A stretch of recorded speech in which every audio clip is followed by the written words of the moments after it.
By the time we reach college age, most of us are aware that real scientists are nothing like their movie counterparts. There's a lot less wild hair, while bad German accents and screams of "it lives" are few and far between. However, not so long ago, the line between real life and fiction was much more blurred. Right into the 20th century, great scientists were conducting vital, world-changing research while also, in some cases, presenting more than their fair share of oddness and peculiarity.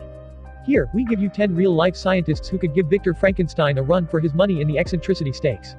10. Francis Crick, 1916-2004. Along with James D. Watson, Francis Crick will forever be remembered as one of the discoverers of the very structure of DNA. The duo met while working at the University of Cambridge and in 1962 received a Nobel Prize for their scientific work. Crick was arguably among the finest minds in science, which is what makes his later beliefs all the more difficult to fathom. At some point in the 1970s, Crick became an advocate of one of the weirdest pseudoscientific theories of all time, a theory so out there that if someone on the bus were to suggest it to you, you might be tempted to edge away from them quite quickly.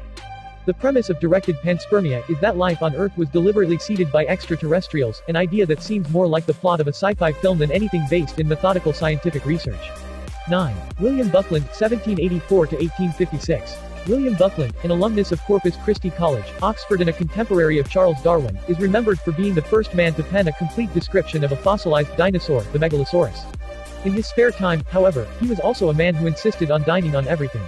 And we do mean everything, including roast hedgehog, potted ostrich, panthers, porpoises, puppies, and even bat urine.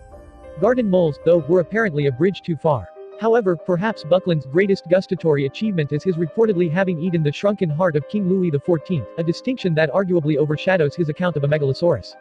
Perhaps any scientists wishing for a place in the history books should give up the experiments and get chewing on anything that crosses their path. Then again, perhaps not. 8. José Delgado, 1915-2011. University of Madrid graduate José Delgado may have received a prestigious professorship at Yale University, but his research at the venerable institution's physiology department was mighty strange, dealing on the whole as it did with mind control. We're not joking. While at Yale in the 1950s and 60s, Delgado inserted electrode implants into the brains of primates and used a remote control that gave off radio frequencies to make the animals perform complicated movements. Later, he placed an implant into the brain of a bull and got into the ring with the beast, using his transmitter to stop it charging before it reached him. Perhaps most alarmingly of all, Delgado also wired up no less than 25 people. Behaviorally, his device only impacted people's aggression, but he kept striving for a way to achieve mind control, once creepily stating, "We must electronically control the brain. Someday armies and generals will be controlled by electric stimulation of the brain." 7. Stubbins Firth, 1784-1820. Stubbins Firth was a University of Pennsylvania researcher fixated on one particular scientific scheme, and a very dangerous one at that. As a trainee doctor, he became obsessed with the idea that yellow fever was non-contagious, to the extent that he went to great extremes trying to prove it. Armed only with a trusty blade and his incessant desire to find the truth, Firth first sliced open his arms and smeared vomit from yellow fever patients into the wounds. When that made no difference, he poured the vomit in his eye, drank some of the vile liquid, fried the stuff and breathed in the fumes, and, in a final act of madness, covered himself with blood, urine and saliva from infected patients. Ultimately, Firth proved his theory, insofar as he didn't get sick. However, we now know that this was as much down to him taking samples from late-stage patients who were past the point of contagion. In other words, Firth swallowed infected vomit but didn't shed much new light on the disease. 6. Sergei Brukhonenko, 1890-1960.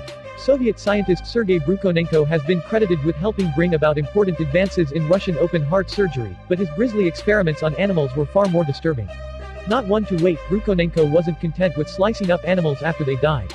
More specifically, not only did he not like to wait, but he also didn't like the animals to die even after they'd been decapitated. In the late 1930s, Brukhonenko and his team undertook a series of experiments as part of which they removed a canine's head and kept it alive away from its body by hooking it up to air and blood supply apparatus. Nor was this the only monstrosity Brukhonenko created. Another hound had all the blood drawn from its body only to later be brought back to life by this Soviet Frankenstein. Brukhonenko's gruesome work was captured on camera in the 1940 film Experiments in the Revival of Organisms. 5. Paracelsus, 1493-1541. Paracelsus was a learned man of the Renaissance who earned a doctorate in medicine from the University of Ferrara in the early 16th century. He is now seen as the father of modern toxicology but was also a practicing physician, botanist and occultist, the latter of which may have contributed to one of his exceptionally weird personal experiments. Paracelsus was convinced that he could create a living homunculus, a tiny man, by keeping semen in a warm place and feeding it on human blood. He even left instructions for any others who might wish to try it, and fervently believed that this method was the genesis of wood nymphs and giants. Science may have been a lot less advanced hundreds of years ago, but this was still a bizarre hypothesis that looks even odder to us today. 4. Jack Parsons, 1914 to 1952.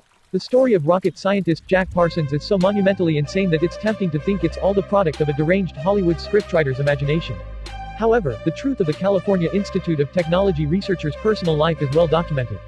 In 1939, Parsons converted to Thelema, a philosophy cum religion developed by the famous occultist Aleister Crowley. Parsons, together with his housemates, were spotted on a number of occasions dancing practically nude around a fire in the garden, in an apparent pagan ritual. At other times, he joined up with Scientology founder L. Ron Hubbard to attempt to raise the mother of the Antichrist. To do this, Parsons masturbated while Hubbard wrote notes. The pair also believed that they could summon spirits, so Hubbard intoned while Parsons and his mistress made love. And when Hubbard